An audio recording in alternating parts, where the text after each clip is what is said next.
Plaintiff Shirley Bloethe rented her home to a friend. She claims the defendant's filthy habits caused smoke damage and a rat infestation.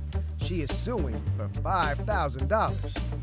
Defendants Renee, Mitchell, and Celia Fournier insist the plaintiff is a slumlord who never cleaned the place before they moved in. This mother-daughter duo say they owe their former friend nothing. Shirley, you are suing Renee and Celia because you're saying you're a landlord and you're saying that they damaged your property. How? Okay, there was a number of different things, but initially that home was my home. I lived there, and a lot of things changed over a couple of years' time. And originally we were actually friends, and we chatted a lot on the phone. She was a friend of a friend, that's how I got introduced to her. And you know, she had talked about moving back to Connecticut again, so I said, well, if you're interested, you know, I have a 2-bedroom apartment, it's you and your daughter. Sounds like that would work. And so we agreed on, you know, certain stipulations, the lease and all that. You said this was your home? Yes. Well, I didn't live there anymore. Oh. I ended up renting the home for $12.50 a month. And then each year she needed to go through something called a VASH grant inspection. And that's people who pay a portion of her rent have to do an inspection, kind of like a Section 8. So I have to be there, they have to be there, they go through the apartment and do an inspection. The money that you get from this Veterans Association housing assistance, right? Yes. Okay. Does that go to the landlord or does that go to the tenant? It goes to me. It goes to you, okay. And she pays the difference. And she pays the difference, Yeah. I got it. Yeah. Okay, So, and so they were there for 4.5 years. almost. Almost 4.5 Yes. years. But after about 2 years, and I'm not really sure what happened, but you know, the relationship deteriorated tremendously. There were a lot of issues at the house, parking issues, rat issues. The rat issue existed when we moved in there. When I said to Shirley that we had a rat issue, she called the health department on me, insinuating it was me who caused the rat issue. And what was the rat issue? So the rats were always in the walls. We could hear them, but it really didn't bother me too much. I lived in a house. You get rodents, you get them through the attic and stuff.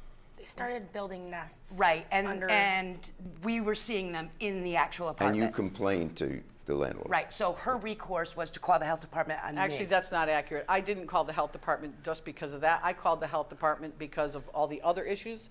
Clothing strewn about all the rooms, accumulated garbage everywhere. No. It's false.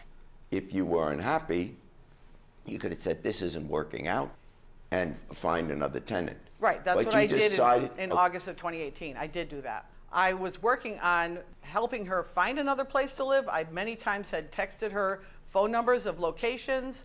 She didn't make the move on her end to get That's not out, true. and I I tried. let that go for too long. I agree. In the meantime, I lost my husband, I lost my daughter. I had some issues in my own life, and this was really taking such a heavy emotional toll on me. And the finances wasn't the biggest part of it. This was really about the verbal abuse. I mean, if you look on Exhibit G, you'll see that there was verbal abuse not only to me, but to the health department, to the chimney guy who came to do a repair, to the neighbor downstairs. I don't know where she's getting this from. It's all documented in my reports here. And so this continued, and I kept giving her the benefit of the doubt that she was actually looking for a place to live. Come to find out she wasn't. Yes, I was. Yes. And, well, if she didn't find why it, why did you stay? Honestly, I'm Yeah. going to be straight up and honest. My credit is poor. I get HUD-VASH. I'm guaranteed payment through HUD-VASH, but I could not get a rent because they look at my credit. And I'm like, you could get a guy with great credit come into your apartment and he loses his job and can't pay you, but you're always going to get paid because I get it through HUD-VASH, being a veteran. I had HUD-VASH workers who would send me apartments and I would call. And the minute they see my credit, they would turn me down. All right, so I understand why you both stayed. It basically continued because I didn't want to throw her out. I'm not a mean person. I'm not going to throw it on the street. I didn't even go through the eviction process until I felt I had no other option. Now, specifically, and you had a list here of what the damages were. Mm-hmm. And do we have pictures? Let's take a look at the pictures. Mind you, these are probably more than likely photoshopped. I don't know how to Photoshop, so they're not. Okay. That's what the refrigerator looked like after I emptied it. It was pretty disgusting. These were things that were just left in the apartment. These I were filled the- boxes, one I filled the box, and all her dumpster stuff. 4 times with the garbage that was left. A lot of that stuff was A hers. lot of that too. stuff was hers. AC, heaters. Heaters, AC. Stains to the walls. She smoked in the apartment. She had agreed not to smoke in the apartment, and she did. That I And will it was own that. heavily damaged from smoke. It was so heavily damaged that if you look at the people who did the cleaning and the painting, they literally had to clean the place 3 times in order to get to a place where they could paint. And even after they painted and I used stain blocker, I still had nicotine bleeding through There's no way. ceilings That's a total and walls. exaggeration, too. And There's that no is way. not an exaggeration. Complete It's exaggeration. listed in there. Okay, Lived in a house here's what for I 23 see. years. She All probably right. had somebody. One second. We lived That has there nothing for, to do excuse with what me, I excuse am me. if I am one. Let her We answer. lived there for 4 years. We lived there with She rodents. agreed that she was Well, going to leave first it we in a lived mess. Hang on, there. man. Go Let ahead. her answer. We moved in with the house not clean. When we moved in, there was a crack pipe in between 2 mattresses in the room that I stayed in. We don't feel like we should have had to necessarily, deep clean. We cleaned most of our clutter. We took most all of our stuff. We left her What about heaters. heat? There was something in your Okay, filing. yeah. So countless times, I have at least between 10 and 12 times in 2018 to 2020 where I had no heat and I kept having to ask her to turn the heat on. I also had Okay, spent 8 so days. you didn't have heat, and you asked her to turn it on. Did you turn the heat on? Absolutely. Oh, no, wait. No. What? I had 8 days of no heat with this woman, and she did nothing about it except It wasn't give me, that I had excuse me, no choice. I she could gave not me get a hold of electric the guy to heaters. get in there. She did nothing about it. There's also a I gave her statute. additional Let her heat. finish. Let her It's finish. your H, your exhibit H, Yep. that says that if I'm without all the necessary items, it's highlighted that after 48 hours, she has to provide housing for me. I went 8 days with no heat with this woman, and she gave me electric I gave her electric space heaters. to back When it up. she should have Ma'am, done her stop job speaking. Let her as a finish. landlord and gave me housing, and then tried to charge me more money for electricity that I incurred during that time For having these for having no spaces. heat. When all this, I should have been able to take money off my rent. I should have been put in a hotel after 2 days or Yeah. other things. She didn't do any of that. She owes me money. I did get the furnace guy there as quickly as I could. I believe you when did, we were but in out the of meantime- heat. And that's why I gave her space heaters. It was basically an ongoing problem since the time in June when I asked her to verbally to leave and she agreed to leave until she actually did leave due to the eviction process. And when Okay. she left with the eviction process, she basically sent me some pretty nasty texts and swearing and all that kind of stuff. I mean, this was an ongoing thing. Read me the text, if you would. It said, "What time can I meet you tomorrow for the key and the apartment inspection?" She said, "You can't. I'm leaving keys and you can take your apartment inspection and shove it up your fill in the blank." I said, "Thank you very much. I hope you have a great life." She wrote, "Ha ha, I have no lease with you. I have no contract. Have fun cleaning it. Ha ha." Okay. She called me names Which is true. more than a few times. I am not a slumlord. That is my home. I would never have left it in the condition that it was in, the way it Never looked fixed when I got in there to look at it. If you weren't a slumlord, you would have fixed the things we asked you to fix the countless times. Our plumbing, There our was ceiling. The leaks You- in the roof that Everything. caused The the leaks in the carpet roof were there, damage. but they did Okay. things that were just nasty. They took the No. batteries out of all the smoke detectors. There when were they no left. smoke detectors when They we moved left- in there, so they- we bought bought them. those batteries. We bought There the were batteries. smoke detectors. they I'm weren't. allowed. Ma'am. Here's what I see. Obviously, this was not an ideal situation. Part of being a landlord, you're, in a sense, turning your property over for a time where people are going to live. They may not have the same lifestyle that you have. They may not have the same cleaning habits you have. Yeah, that's one of the reasons you charge whatever rent you decide to charge, is because it isn't going to be exactly as you live. Welcome to the world of being a landlord.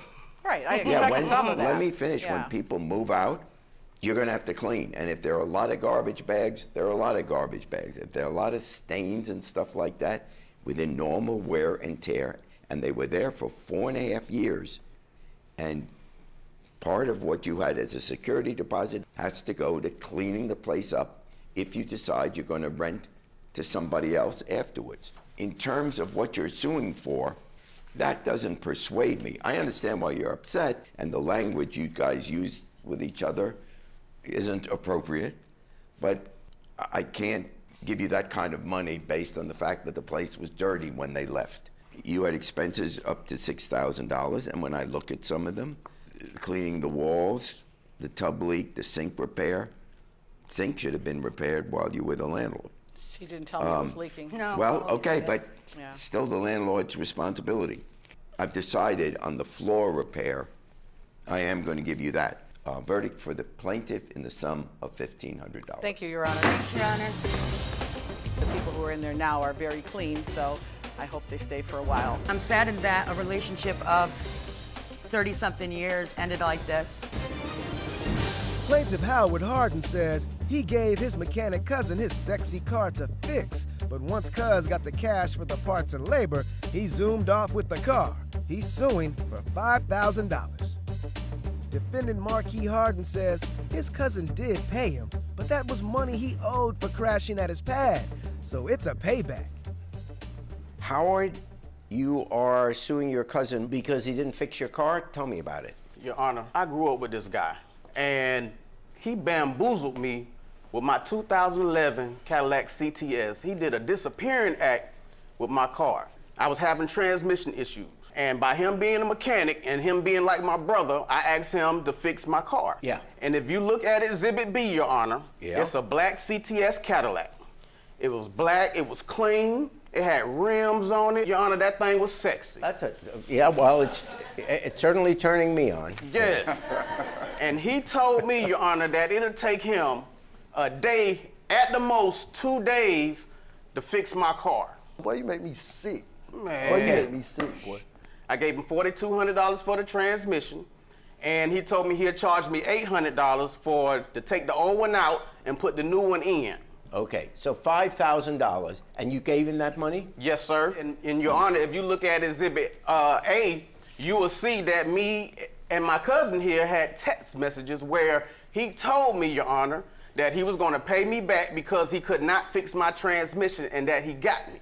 I still haven't seen my car or my money. Matter of fact, cuz, where is my car? I need to be over there, because he owe me. See, that story? That ain't got nothing to do while we here. Okay. Also, Your Honor, on top of that, on top of me giving him $5,000, you'll see in Exhibit C, Your Honor, that I had to take ride share, Uber, Lyfts to go to where I need to go, work, store, because I'm waiting on this guy right here to fix my car so I can live my life and do what I need to do. And then, Your Honor, I end up having to get a whole nother car because I haven't even seen my Cadillac since I gave it to him. So not only he said he was going to pay me back, he didn't even pay me back or gave me my car back, and I still haven't seen it, Your Honor. Sounds pretty straightforward. He gave you $5,000. Please fix the car. We won't even get into whether it was supposed to be a day or two. I understand there can be issues. But if he's giving you $5,000 and you can't fix the car, why don't you give him back his money in his car? Before we even get into that, that man owed me money. Before this car situation, We not here Okay, because I you owe me money, man. Let him speak, sir. You got your turn. Before the car situation, he was going through some things with his girl. I don't know what happened, but he got put out. He came to live with me. He was like, bro, I need a place to stay for a couple months till I get on my feet. Something going on at home. Cool, I didn't ask no questions. Bro, I love you. You're my brother. I love you. Come on. I got it.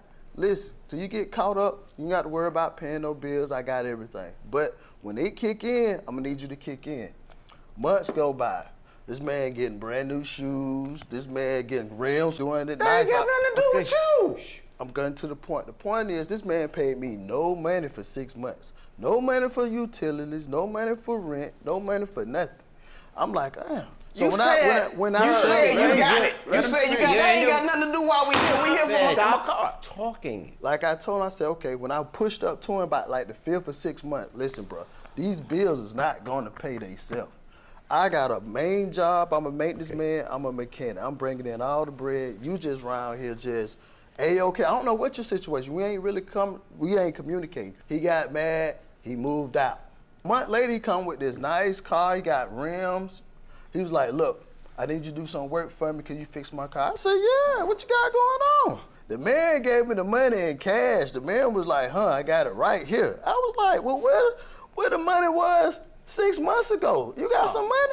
Yeah, I told him whatever he wanted to hear. He wanted to hear me fix that car ASAP. I said, yeah. But when I got that money in my hand, Jerry, I'm not gonna lie to you.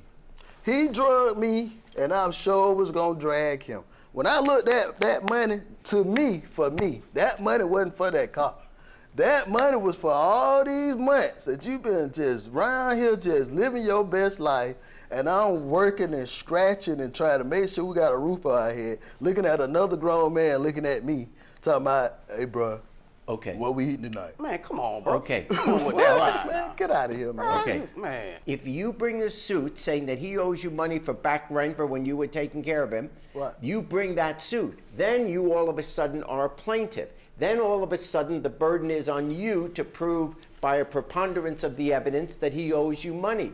I can't consider that question now because that suit isn't in front of me.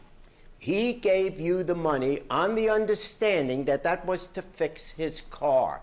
That's the only reason you had the right at that point to take it. Right. Otherwise, you should have said to him, before you hand me this $5,000, before you hand me the $5,000, understand that this money is first going to go to pay back what you owe me. Because he may then have said, well, whoa, I'm not giving you that $5,000. You would then bring the case to court. You paid him $5,000 to fix the car. And you're saying, and you're not disagreeing, that the car has not been fixed. He has not the car back. I'm dragging him like he dragged me. How much does you said the transmission cost $4,200? Yeah, the one I'm going to get. Yeah. Okay. And the labor was $800. Correct. But he gave you $5,000. Right. You don't deny that. I don't deny. You have to give him back the $5,000. And if you want money for what he owes you, listen to me. I would have never got the money, Jerry. I understand that, but when you I can't seen that get money, it under false pretenses. What I need to do to get over there? What I need to do to stand right there? No, what you need to do to You get have to my money. file a suit like he did. All right. I fined for the plaintiff in the sum of $5,000. Where you get this money from? Where you working at? What's going on? Nobody asking these important questions. Where did you get this money from?